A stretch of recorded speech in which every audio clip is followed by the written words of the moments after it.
ازيكم عاملين ايه؟ الحمد لله. رقت شويه بس لسه مش بكامل صحتي، لسه هفتانه يعني وتعبانه.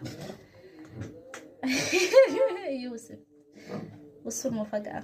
بصوا المفاجاه، دخلت بس دقيقه كده، دقيقه اختفيت دقيقه.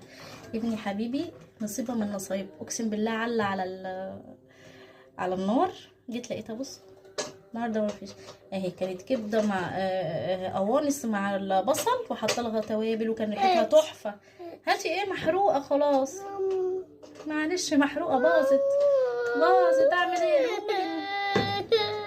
زعلانه عشان هي بتحب القوانص. طبعا الكبده هي ما كنتش حطاها، انا بحب ايه اساسا ما محروقه. انت دلوقتي قلتي لي ان يوسف دخل المطبخ، المطبخ كنت قولي لي دي كبدة دي قوانص. دي القوانص. بصي اتحرقت خلاص يا حرام.